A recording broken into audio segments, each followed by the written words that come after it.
Join us here today. My name is Purnima Menon. I'm a researcher and a senior director with the in food and nutrition policy with the International Food Policy Research Institute and the CGIAR. Together with the Rockefeller Foundation and many partners, we've been undertaking an analysis of global commitments to SDG 2, to the food security and hunger goals, and how they've been playing out precisely at large events like this. So it's actually quite a pleasure to be here to be able to share some of these findings here. Um, we have a team of collaborators here with us, as well as Roy Steiner from the Rockefeller Foundation. So let me give a quick round of introductions. Christina Zorbas from Deakin University, Shobha Suri from the Observer Research Foundation, Lise Eruhier from IFPRI, and Eleanor Jones from IFPRI. And then in the room, I have Danielle Resnick, a political scientist from IFPRI, and Roy Steiner. We can have the slide back up, please. All right. While we're waiting for that, Roy, let me introduce you, request you first to say a few words of welcome, and then we'll kick off. Well, thank you so much. We're delighted to be able to help create this space so that we can have these kinds of conversations. Everybody knows that all the commitments that have been made for the SDGs, but too often those remain words. And I think getting a level of accountability is absolutely critical. And part of that is really understanding the commitments that have been made and what they're doing. And I'm delighted that we've been able to support IFPRI and making that happen. And I'm actually quite excited to hear some of the results. So with that, I'm going to hand it back. Oh, thank you. Thank you, Roy. That was very, very efficient. As I said, we're really pleased. This is actually the first public presentation of the results of this analysis. So we're really pleased to be able to share that. So what we'll do today is, I'll set the scene very briefly. We'll hear a little bit about what we can expect in terms of current and future scenarios for food security and healthy diets, sort of really asking ourselves what the future is likely to look like and what we then need to see in terms of the commitments coming down from multiple global meetings. We'll have a brief presentation of the current existing global and other consensus-based commitments, a brief case study of the G20 2023 that just concluded under India's presidency, and then we'll discuss some of the implications of this for the future of where we are looking to go. We've had numerous research contributors from IFPRI, from Deakin University, from the Observer Research Foundation involved in this work. So I really just want to acknowledge all of the many contributions. It's been work by our modelers who've been looking at foresight scenarios. It's been work by political scientists and those of us who bridge the interface between research and policy. So a very robust team indeed. The overarching question that we've aimed to address in this work is really how can commitments in global forums help us understand how to tackle food insecurity and hunger as we look to the future? We're struck and really leaning into this work by the limited progress that we've seen on SDG 2. As you know, SDG 2 encompasses two broad sets of outcomes.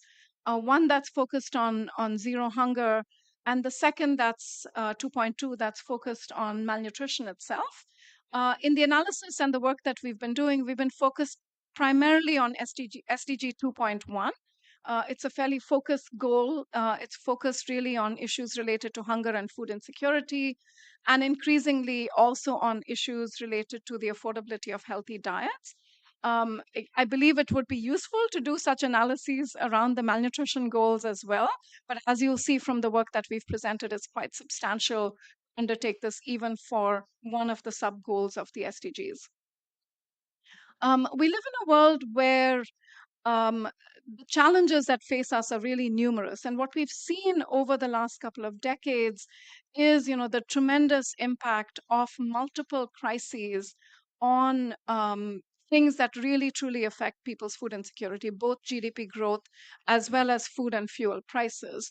The two of these together really end up making exacerbating hunger, making diets more expensive for people, And what we are seeing, especially in the last few years, is the compounding of crises, and therefore the importance of tracking global commitments and the implementation of those commitments becomes even more important. One of the things that we've understood, especially from our modeling work, is that the COVID that the combination of COVID-19 price spikes and global slowdowns are contributing tremendously to what we are seeing in the world today in terms of poverty, undernourishment, and diet deprivation. In 2022, we estimate that an additional 15 million undernourished people are seen across 20 different countries, and this will rise to more than 15 million if there is a global economic slowdown. Now, diet deprivation, for example, one of the new indicators that we're looking at in the context of hunger, not just whether people are hungry, but also whether they can afford healthy diets, we find that in fact, price spikes are much more important for outcomes such as this, even more than outcomes such as GDP. We also find that investments in rural areas are going to be absolutely critical because 3/4 of the increases in hunger that you're seeing are going to be concentrated in these areas.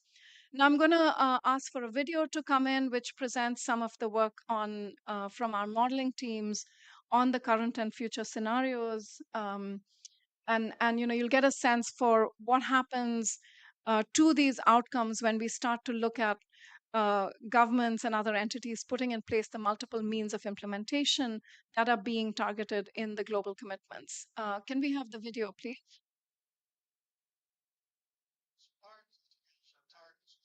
I don't hear sound. Three means of implementation were identified to help foster SDGs. Yeah, can we increase the volume on the video, please? Structure of the research and extension service. It is about correcting and preventing trade restrictions and distortions in world agricultural markets. Advocacy about adopting measures to ensure the proper functioning of food commodity markets limits. As part of the goals and targets of the 2030 Agenda for Sustainable Development, 3 means of implementation were identified to help foster. Implementation 2A says increase investment in rural infrastructure, agriculture research, and extension services. E is about correcting and preventing trade restrictions and distortions in the world agricultural markets. And 2C about adopting measures to ensure the proper functioning of food commodity markets limits extreme food price volatility. Well, of course, far from a complete set of instruments to reduce sustainable food system transformation, progress on these three fronts will be essential to facilitate sustainable intensification, ease market access for food products, and create more stable food market conditions. Fortunately, as I will show over the next few minutes, insufficient progress has been made on each of these fronts.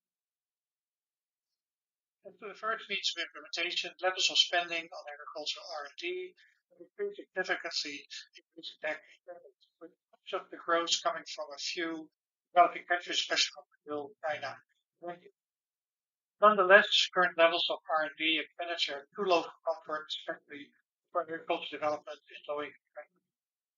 The Commission on Sustainable Agriculture Intensification focused estimates suggests that shortfall in required investment in R&D for sustainable intensification in developing countries is at least $15 billion per year over the coming decades.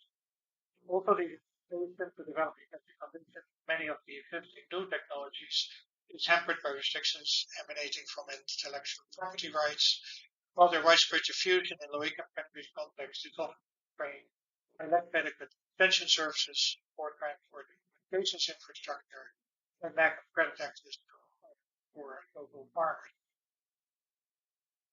Implementation 2A not only calls for more investment in R&D, but also for enhanced international cooperation and investments in rural infrastructure. Good news is that current government support of farmers is substantial and increasing, currently totaling more than $800 billion per year worldwide. The good news is that very little of the above support is for R&D and for creating the enabling environment and the incentives for sustainable intensification or the promotion of healthy diets. That most support is market sourcing, promoting, sustaining existing unsustainable agricultural production practices. Calls have been made at many fora, including the G7, the G20, and the COP, for the reform of the agricultural sector. That is, for repurposing support towards more R&D for green innovation and incentives for their adoption. Scenario analysis with IFPRI's global model suggests that even a partial repurposing of existing support can already achieve major gains for people, planet, and improve livelihood. The analysis emphasized that such gains can only be achieved if R&D is indeed successful in making sustainable intensification adaptable in all contexts, and that these provide significant productivity improvements, and that care is taken, that there are strong incentives, there are ample extension services, and better infrastructure to enable farmers and other food system actors to adopt and adapt sustainable practices while also serving food security and nutrition goals. In related analysis, we obtained similar and even stronger outcomes if this reform with existing support would be embedded in the 6 game-changing actions proposed at the UN Food System Summit, which in addition to the repurposing of subsidies include more resources for social safety nets, school feeding programs, subsidies to promote purchasing of healthy foods, and reduction of food waste. Whereas the degree of agricultural support is unevenly distributed across countries, this repurposing agenda will require strong international cooperation for these gains to come about and to benefit all people and the entire planet. But part of the conversation, that on this front is still far away and fraught with political obstacles. At odds with the promise of means of implementation to be, many countries have been responding to recent shocks to the world food market by imposing restrictions on food export. The figure here shows the dramatic increase in the use of these measures following the onset of the COVID and the Ukraine crisis. While they may seem logical to policymakers concerned about ensuring adequate food supply domestically, they have adverse consequences for other countries that can also backfire on the countries imposing them. Import restrictions reduce the supply of food to world markets just when they're most needed. Our analysis finds that price insulating behavior of this kind actually leads to doubling of the case the world price and a quadrupling in the degree of volatility. We also find that these policies have been far less effective than might have been expected in reducing the volatility of domestic prices. Unfortunately, the lower agenda, which was meant to strengthen the disciplines on agricultural trade policies, including abstaining from using export restriction, the ground has failed. However, some modest progress has been made recently with WTO agreements to exempt food aid shipments from these export bans. It also calls from the 20 ministers to refrain from the use of export restrictions have worked to limit the restrictions imposed during the COVID period and being in effect for only a short period of time. Clearly, however, more systematic reform of rules is needed to reduce the magnification of price shocks on world markets and their adverse impacts for vulnerable participants in world trading. The use of export restrictions has also enhanced volatility and stable food prices in global markets. Multiple other shocks, including increasing weather variability, conflicts like the Ukraine crisis, and economic shocks as the one posed by the pandemic, have caused much increased price volatility in global markets. They've increased, that volatility has increased to well above its usual degree of volatility. Hence, little appears to have been achieved in regards of meat A2C. Instead of better managed food stocks and reserves, markets for agricultural commodities generally have been priced over the past decade creating enhanced uncertainty with any prospect of poor harvest or other supply shock. Reforms of the WTO rules could potentially help reduce the volatility associated with trade measures and maximize the volatility of world prices. But so far, extended debates of stockholding at WTO has yielded little reform. Oddly, this paper ignores the key feature of current WTO rules that purchases of food for domestic food aid or food security, those stocks are exempt for disciplines, from discipline as long as purchases are in summary, the means of implementation is defined by the SDG agenda, as well as it through the action agenda of the UN Food System Summit, holds the promise of sustainable food system transformation. But too little concerted effort has been made to increase investment in R&D for sustainable technologies, including incentives for their adoption. In facilitating food trade rather than hampering it, and in reducing food market volatility. The SDGs and the UNFSS reflect moments of strong political will by the global community to effectuate change, but we've seen little actual commitment to undertaking the necessary action.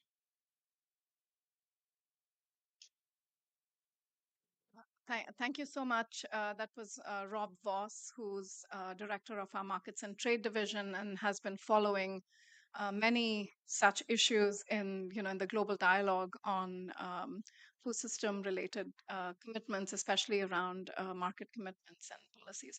Can we have the next? Great, thank you. I'm now going to call on Christina Zorbas and Shobha Suri, who are going to present the findings on the commitments analysis that have been done for the various global meetings. So, Christina, let me bring you on now, and maybe you can tell me when you want me to change the slides. Okay. Thanks, Purnima. I can't see the slides just yet. It's so up. It's up, so you can go ahead. Okay. So the first slide really gives us a really good overview of the sort of discussions that have been happening since the SDGs were implemented in 2015. And it really gives you a high level overview that shows you that there are essentially more than 20 global events happening in this space to discuss the SDGs. And that altogether, there's been more than 100 decision-making documents stemming off the back of these events. Most of these events are UN events. As you can see from the diagram, you've got the general UN events happening every year, like the UNGA and the COP. You've got some more food and health focused events like the World Health Assembly, other nutrition and food and agricultural events that are held by different ministers and departments. And then also you've got the major economic and trade events such as the G20 and G7 summits that have already been discussed. So just to reiterate, there's a lot going on in this space. There's many opportunities for the SDGs to have been discussed over the last few years. And we're going to do a bit more of a deep dive into what sort of come out of these events and what sort of decisions and declarations have been made. So next slide please, Purnima. So just to give you some quick methods on how we went about undertaking this analysis. We essentially applied each of these declarations, so more than 100 of the declarations that have come out from the meetings, against the different elements in the framework. So this framework is one that's probably familiar to a lot of you. It's the scaling up framework for impact on nutrition, and in this case, scaling up nutrition actions and related actions to impact SDG 2. So there are 9 components to the framework. We look at the vision behind the commitment or the declaration, and then we look at different forms of capacity, governance, framing, and lastly, we look at monitoring and and accountability. Sorry, the slide's not super clear on my end, so I'm just trying to remember what's in the framework. But it is quite comprehensive. I guess that's the take-home message here. And the next slide will go into some of those aspects a bit more. So really thinking about the first component of the framework, we look at the vision. So what the declarations come out saying that they'll do and the issue that they'll address. And the key message here is that really the way we talk about an issue and the way we frame an issue really affects the choice of commitments that are then put on the table and that are spoken of in declarations. So when it comes to the declarations that are relevant to SDG 2, we often see on the left-hand side that these are mostly framed as agricultural problems.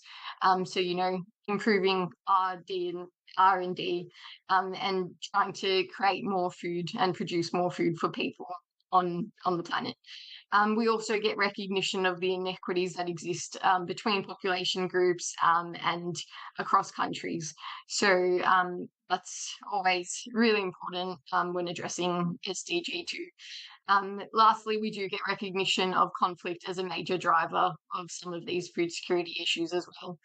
And then on the right-hand side, we get far less recognition of the social drivers of some of these problems to a more comprehensive extent. We get little recognition of the fact that many of these issues are human rights issues that need to be addressed, and it's not a choice to address them, it's a human right to address them. And lastly, that, there are huge development challenges that we face as a whole that need to be addressed as we strive to address SDGs. So next slide, please, Panima. So this is just a very high-level overview of the findings now. So we've just pulled out 4 of the declarations that have come out from these global meetings this year in 2023, and have some of the aspects of the framework that they've been analysed against on the slide. And so I guess overall, the take-home message is that these commitments and declarations since 2015 move towards, stronger recognition of the need for specific strategies, better R&D, partnerships, coordination of action. They recognise the need for better financing and financial institutions to step up. And as I said before, the vision's always really, really good in a lot of these declarations now. We don't need to argue that this is a social issue as well as an agricultural issue. It's pretty clear in a lot of the declarations. But where the declarations continue to fall short is when it comes to governance and accountability. So when it comes to, measuring whether these words translate into actions, and when it comes to identifying who's actually responsible for actioning and governing and driving changes, and what are the consequences of continued inaction, the declarations tend to sort of overlook those key things. And one of the key statistics that's come out from the work is that about 4 in 5 of commitments have weak or moderate scale-up strategies. So that's a whole lot of declarations and commitments being made with no clear scale-up strategy behind them. So next slide, please, Panima, and I'll pass to Shobha to take you through the G20 case study. Yeah, many thanks, Christina. Can we have the slide? Yeah, we have the slide. The G20 leaders' Delhi declaration comes at a very crucial time, as also mentioned earlier by the speakers. It's post-pandemic and the time of crisis, and it got adopted with 100% consensus, which not only reflects the common understanding of all the members, but also gives the voice of the South. And now with 4 back-to-back global nations hosting the G20, it makes it really stronger. And also with the addition of the AU, it empowers the discussion around food security and many other global issues. Having said that, it's also true that India needs to accelerate its effort to reduce hunger and malnutrition, not only to achieve the country's sustainable development goals, it also is very key to the success of the global 2030 agenda. Moving specifically on to the 2023 G20 summit commitments, whether they are aligned to the SDG goals, yes, they are. They majorly focus on strengthening technological advancements, public-private partnerships, financial commitments, and also policy initiatives to achieve the SDG goal too. Can I have the next slide, please?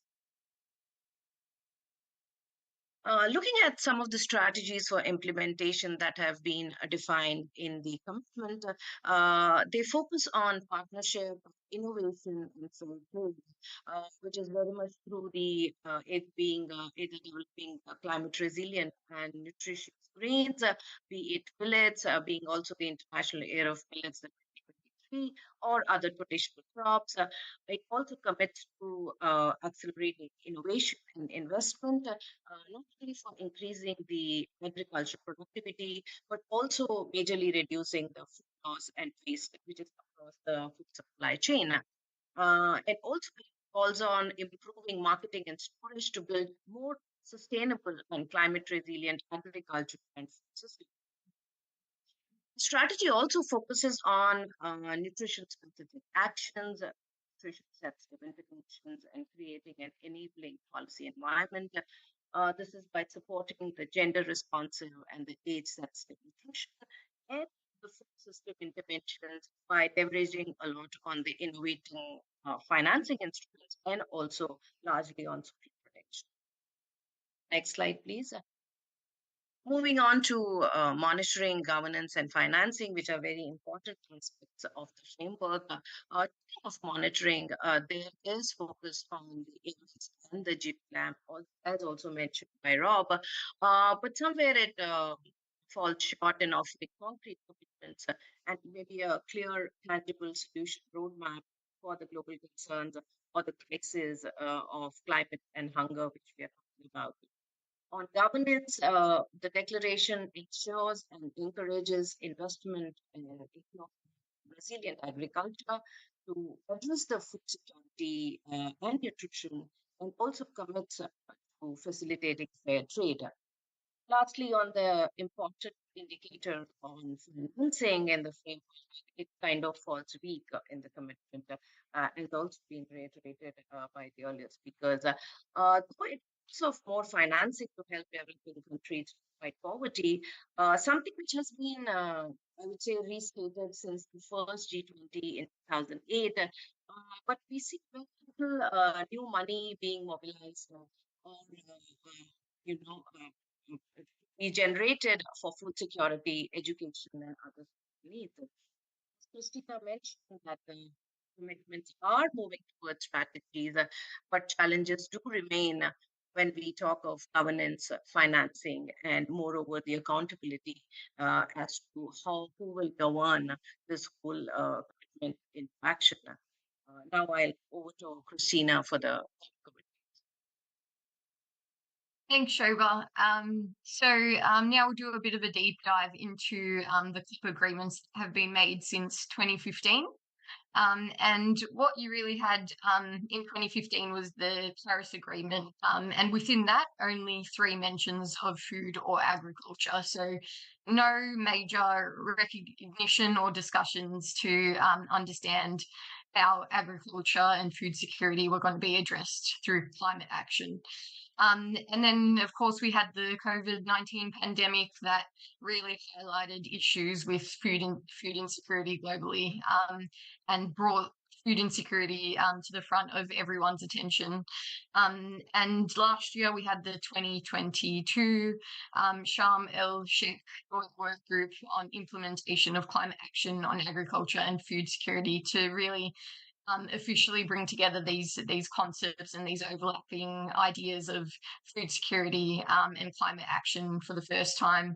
And within that, it was really exciting to see a focus on acting and implementing decisions and determining what's a priority based on local knowledge, participatory processes, and increasing the capacity of key priority groups.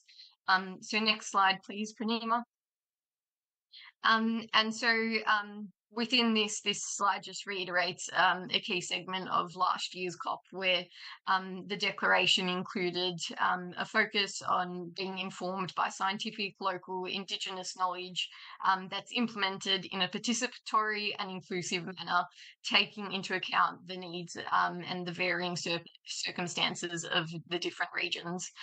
So we've seen this huge shift since 2015 from declarations that are really made through democratic processes that mostly involve high-level representatives to those that are more inclusive of civil society now.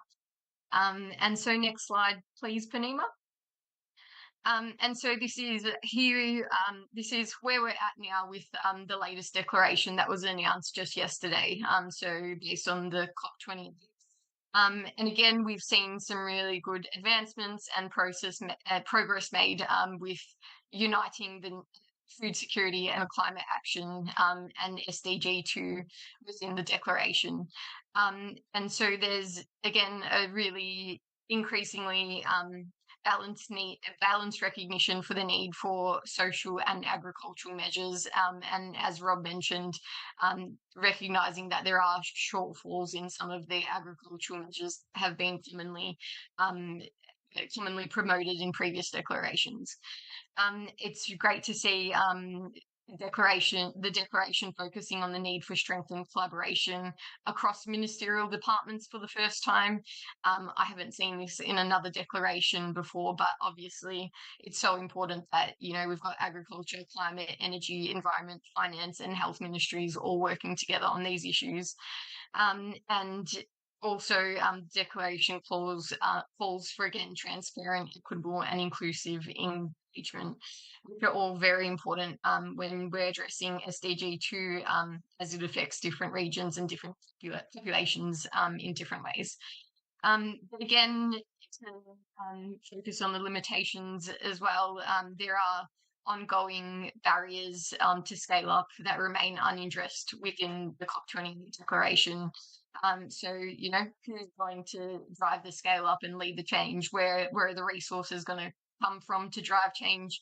And how are we going to be sure that that, you know, comprehensive approach remains a priority? Again, we see governance challenges with that we've seen in more than 95% of the documents. So again, there's an ongoing issue around how these actions will come to be and how the role of the private sector will be managed when it comes to prioritising action and resources and where those get focused. And so just end with, you know, without proper monitoring and accountability frameworks alongside these declarations, and with a focus on just monitoring the conversations and discussions that are happening and sharing our learnings, there won't be consequences for continued inaction in this space. And we likely won't see any huge changes and progress towards achieving the SDG goals. So I'll leave it there and pass it to the room. But thanks for listening.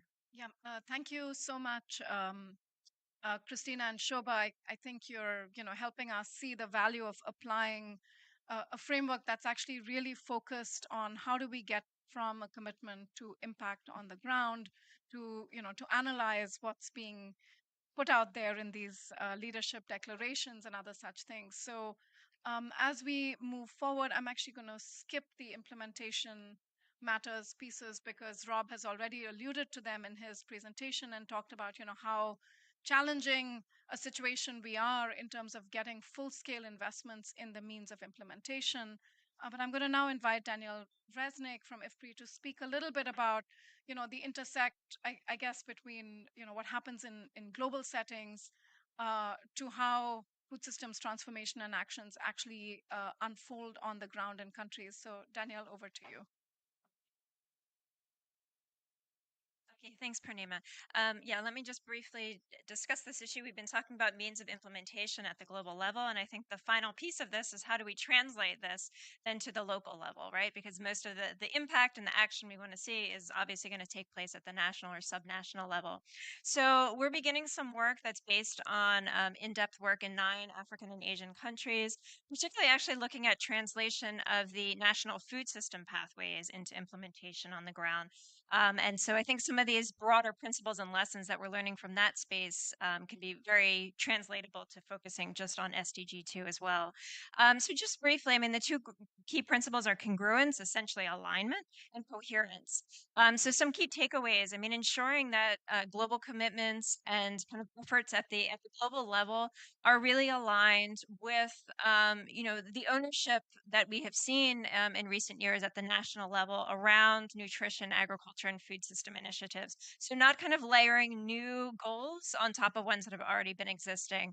Where we've seen kind of national food system pathways be aligned with maybe a multi-sectoral nutrition strategy that was already ongoing, we've seen kind of much more ownership as opposed to in certain countries where the whole concept of food systems was quite new, kind of seen as a bit externally imposed. And it's been hard to get ministers up to speed to working at this intersection. I think really key is thinking about the feasibility given public sector capacities and degree of indebtedness. Along with climate, which we're all here to discuss, the debt issues in the global south are really pressing, with many already declared to be in debt distress. And so this is affecting foreign exchange for food imports, for inputs, for agro processing. It's affecting, levels of credit worthiness, and that's going to affect investment going forward. Also, IMF conditionalities that are emerging for debt forgiveness are imposing some restrictions on input and food subsidies. So this is all having a really big impact on the countries that we're working on. But in addition, is thinking about public sector capacities. When we talk about investments in financing, we're typically talking about investments in technology. We're talking about investments in maybe cash transfers or kind of subsidy programs. But we sometimes ignore the investments needed actually in the public sector institutions that are needed to actually implement, oversee, and enforce some of these reforms we're talking about. Really key is thinking about the hard politics of some of these nutrition and food system commitments, the role that electoral cycles are playing. We see a lot of momentum is lost every time, a new administration comes in. They want to create their own mark, their own legacy, and they may kind of renege from not just, what was going on nationally, but some of these global commitments that previous administrations may have made. And so there's some countries that really have a lot of volatility that we see at the moment. Also with turnovers in ministers as well. And then lastly, kind of being reflective, making sure these commitments are reflective and tapped into extant coordination mechanisms on the ground. In certain countries, Nigeria is a great example where we have a lot of the nutrition efforts are actually housed within the Federal Ministry of Budget and Planning. And so there's a heavy attention to the kind of financing and budgeting there. In Indonesia, we see the National Development Planning Commission really being front and center, and that really helps with intersectoral connections. But in many other countries, these issues are housed, in maybe the Minister of Health or the Minister of Agriculture, the Minister of Food. And so that creates a lot of kind of tension and challenges for some of these broader multi-sectoral efforts that we want to achieve. And then on coherence, we obviously have issues with harmonization even amongst donors working in countries. We may have high-level commitments, but then at the national level, we see they may have to sign an MOU with a particular ministry. And so we've been learning from our country examples, an emphasis by one donor on environment, another one prefers to still focus on nutrition, a third is still focusing on ag R&D, and they're not kind of bringing their efforts together in a collective way. And let me just finish with this final bullet point, this correspondence with subnational food initiatives. We have SDG 2, we also have SDG 11, which is on inclusive and resilient cities. And we're seeing a lot of action at the subnational level by mayors and by governors pushing forward with their own, food systems agendas, having very active food policy councils. And so it's a real challenge to make sure that we are having this vertical coherence, not just globally to the nationally, but also from the national to the subnational as well. Let me hand back over. Thank you, Danielle. I think that was just such a great reminder for us of how we can make all the commitments that we want at the global level, but the real action is happening on the ground. And I love that you took us all the way to thinking about mayors and really local settings. Um, so I think, a big just in a sense of our analysis of these global commitments that have been made in multiple global events um, with a vision to solving SDG 2 is that we have to move well beyond problem recognition. So in many of the global settings, it's really as we've seen, there's a vision, there's a recognition that this is a problem that countries should come together to solve. I think we saw that in the declaration yesterday as well. But until and unless the the declarations, the commitments, and then the actions begin to line up to the means of implementation, we will really truly end up in a situation where these goals are not going to be met. As you saw from the projection analysis and the scenarios, we're already at a great risk of not meeting those SDG goals around food security and nutrition, regardless of how robust some of the investments end up being. And I think it's very sobering at the climate meetings this week to also realize that the world is very, very unlikely to be able to meet the climate goals. So I think it's really incumbent upon all of us to think hard about when you advocate for governments and global entities to pay attention to things, that we're advocating for things that go well beyond problem recognition, that we're actually advocating actively for investments in means of implementation that are known to be effective. And I think in our view, what it's going to take is to embrace some of the new insights on not just calories, for example, as we get governments to start thinking about the future on SDG 2 itself. How do we move towards recognizing the importance of diets, of dietary deprivations? How do we ensure that the framing of the commitments acknowledges the multiple drivers, so not just agricultural production but also the social drivers? Again, yesterday's declaration, I think, was really great in recognizing the importance of some of these, but it's going to take more. We need to really, really push as advocates because we have the evidence on the importance of investments in the means of implementation and a wide range of those means of implementation, repurposing agricultural support, and then really leaning in on financing and accountability. And then really, walking back and forth between the local and the global. How do we support and ask for global commitments to be made in ways that actively support local action, but also how do we support local entities to engage in actions that are truly transformative and also put pressure on global entities to make commitments that help accelerate those local actions. And then last but not least, the evidence is accumulating on multiple high impact actions. And so I think there's this constant need to also go back and forth between what's the latest evidence on the kinds of things that actually have an impact, and how do we use that and use the advocacy for that. Again, I think big recognitions this week on the importance of science, on the kind of work that the CGIAR and others are doing to identify actions that can move into advocacy asks. But yeah, we're really pleased to begin to share the findings of this work in public. As I mentioned, this is the first, really the first ever presentation in a public space. We have a few more events lining up, including sharing findings with actors in regional settings, and launching much more of this coming up next year. So thank you for joining us today. We have a few minutes if anyone in the room would like to ask questions. So I'll just take a pause here, and yes, I see already a hand up. So please introduce yourself and. Just a sec. Let's get you a mic. Hi, I'm from Antigua and Barbuda, a small Caribbean country. I didn't see the research say anything about chemicals and pollution in my country.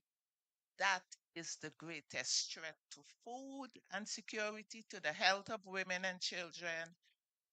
And I'm a local community representative, and even though many of them may not hear about these big declarations, on the ground, they're looking for alternatives. They're waiting on governments. People move from that stage, waiting on governments. They see the innovations that they have to do and take action. Those are the kind of people I'm working with, ambitious, And so we need to, as you mentioned, we have to start building synergies, across so many conventions, agreements, so that people become the focus. We got to get back to people-centered development. And I hope that, this COP will really put more attention on the local actions because it's the local actions that's going to bring the solutions. And the data also has to come from the local sources. Otherwise, our national reporting is going to be misinformed. We'll be focusing on the wrong things. But I'm glad to be here, glad to hear your research. And let's hope for the future with all these threats. And, it's really scary, but we have to have faith in the people and support the local effort, the local knowledge. I realize now all the science processes want that local knowledge, that because it's sustainable, it's what has guided people all these generations. And, it's good to be here. Thank you. Yeah, thank you so much. Those are really great comments. Let me pass the mic to Namkolo, and then maybe we'll have some responses as well. Thank you. I think to complement what my sister has said, with the analysis that was done on the chalk's price increases and the like, what I want to know is whether there are efforts or plans to begin to look at what people are actually doing to respond to that. I'm sure with the wheat prices and maize prices going up, that communities are funding substitutions somehow. And so it would be good to actually have the analysis look at that, because even those substitutions might be potential information and knowledge on what we can do to diversify our food baskets to generate greater resilience, learning from what the people are actually doing. Thank you. Please, I'll take one more question and then maybe a quick round of responses. Please introduce yourself as well. Yeah. Hi, I'm Rachel. I'm from Singapore. So I just had a very short question on kind of like when the analysis of the targets are done, does it also take into account, like we talked about different things driving things like dietary deprivation, right? For example, if a country makes a commitment on biofuels and how much they're gonna blend into their energy mix, for example, is that set of commitments also analyzed in the context of these food and agriculture commitments? Because I'm thinking that there definitely will be an effect on each other, right? So how is that tension kind of navigated, and what's the scope of the analysis? Yeah, thank you. Thanks. Yeah. Thanks for that. Let me ask Christina or Shobha any responses to the questions. I don't know if you were able to hear those. And then Danielle, I can call you in as well. Yep. I'll jump in. Really great questions and really great to see people so enthusiastic about the topic and the research. I think totally agree with everything that's been said and the importance of local knowledge and supporting people on the ground. But I don't think we should let governments off the hook that easily and say, let's forget about the government responsibility. They do have a responsibility, and we need to constantly keep telling them what needs to be done better. It's as simple as that, and hold them accountable, which is what we're really hoping to do through this research.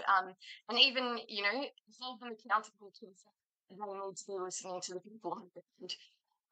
And we have that ongoing challenge in Australia. We've got one of the longest living civilizations in the world without Aboriginal and Torres Strait Islander peoples, and constantly have to argue to government why they need to listen to people who have survived on the planet for 65,000 years in the most sustainable way. So I think, and I think it's hard to keep asking community to fight that battle because it's tiring, it's traumatic. At some stage, I think we who are working in this space need to fight that battle and keep advocating for governments to step up. And then my second thought on the scope of the project and all the other commitments that are linked but not within the declarations is that So this project is beyond the scope of it, but we are going to continue discussions over the next couple of days to see how we capture those things. And it extends to financial commitments that have been made but can't fully. Um, it's a research challenge that we're grappling with at the moment. So, yeah, thank you for your thoughts.